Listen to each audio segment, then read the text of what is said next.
Hello guys, welcome to my YouTube channel. Welcome to the part 2 of supporting documents for Canadian visa application. Please kindly like, share, comment and subscribe to my YouTube channel. Please refer to friends as well.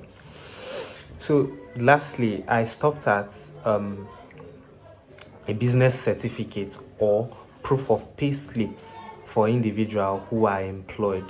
So while providing your pay slips, if you don't work for anybody, you work on your own and you are a registered business owner, you can also provide your business certificates showing ownership, your tax clearance certificates showing that you actually pay tax for that business, because yes, tax is very important.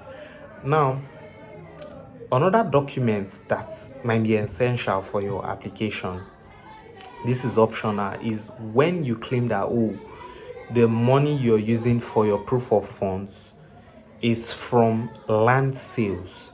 There's what they call a deed of assignment or a document showing that you actually sold this property or this land to somebody who bought this property, and that this person paid a specific amount of money.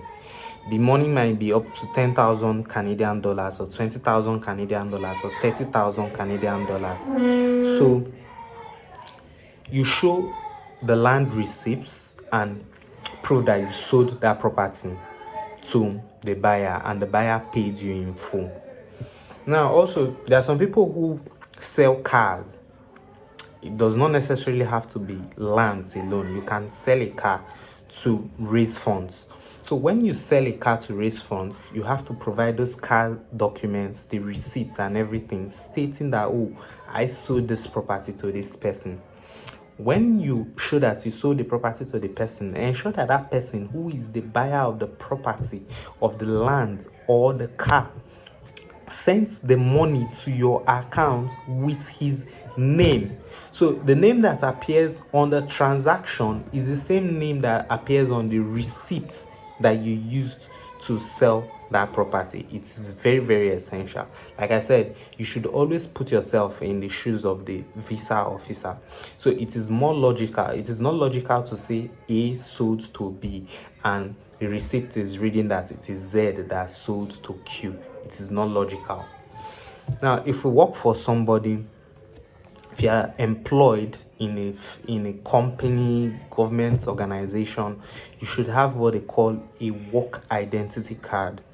It is like an ID card that you use. It carries maybe your picture or your photograph or your passport stating your role. You can also attach that to your documents.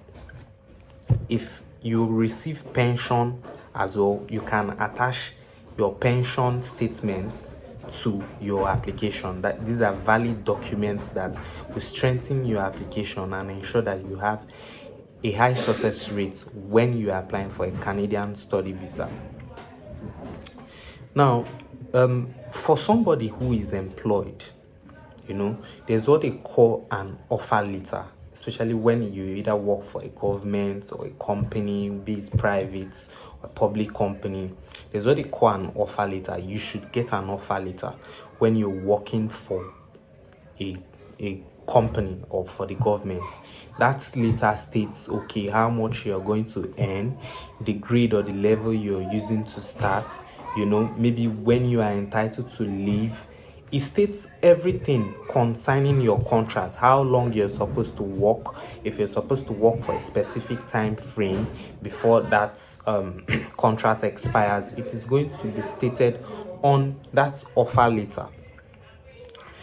Then you should also get a reference from either your company, either your principal, your boss, the head of your company, stating that, they are granting you leave to study. Most times we call it permits for or letter for study leaves. It is granted to people who want to maybe study outside Nigeria. And don't forget that this letter or this document should be officially stamped.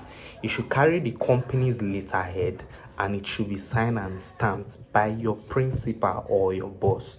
His details as well should appear on it in case there is need for verification. In case maybe the embassy needs to call him to say, did you grant so person a leave from your company? If this person travels out and spends 2 years and is willing to come back to Nigeria, is there still a space, or come back to his home country, is there still a space for him to work in your company? So things like this. So you also show evidence of your work emails, if there are any, maybe mails you receive concerning work, that, oh, Mr. A, this is your job for this week, this is what you're supposed to do, maybe evidence like that. And maybe if you have pictures or proofs that you work on site, for instance, building constructors, engineers, lawyers, if you have evidence that, oh, okay, I was appearing at so court, this is me in my my attire, you can attach them. Now, next document will be your certificates. If you are going for a bachelor's degree, your O-level result or basic educational certificates should be enough. If you are going for a bachelor's degree. Now, if you are going for a master's degree, you have to submit your bachelor's certificates. The official one from your school should be sent to the school in Canada. That is before you are given admission. Now, you should have your original certificates as well. This certificate, you have to attach it to your documents. If you are going for a PhD program and you have a master's degree already, you attach that certificate to your application. Next on my list is the transcripts. If a transcript is like a breakdown of your grades and your results. So the transcript usually is sent to the school first of all before they even give you admissions. And yes, as a student, you are entitled to your personal copy. So you attach your transcript for either your bachelor's degree, your O-level result, your master's degree to your application. This will help strengthen your application. Next document is any certificates you have acquired. If you acquired maybe a diploma certificate in your home country, you can attach it with the transcript, or maybe an NYC certificate stating you served, or any certificate if you got it from maybe an organization that, oh, you worked diligently in this organization, you can attach those certificates and documents. Next on my list, there's what we call WES evaluation, WES, then evaluation. WES evaluation is it helps to evaluate your certificates and results. If you can afford it, it is actually advisable to use WES evaluation, but this is optional. It is not mandatory or compulsory. But remember, if you attach these documents, your application will be distinct from others, and there are higher chances that you have a success rate and a visa approval attaching these documents. Next document I'll talk about family pictures. If you have families, especially in Nigeria or outside Nigeria, that, oh, you took family pictures with these people before now, it is also good to attach them to your application. Especially if your parents are sponsoring you and they're in Nigeria, they should have a picture with you. You attach it to your application. This shows that, oh, I have family ties. Even if I decide to go and study in any country or in Canada for some years, I still have to come back because I have my family in Nigeria. Home ties is very essential in any application, because if there's no way you state that, oh, you are coming back to your home country, the visa officer might be scared to grant you your visa application. Instead, he will deny the application. Why? Because the aim is for you to go to a foreign country to study and come back to your home country, not going to a foreign country to study and stay in that foreign country.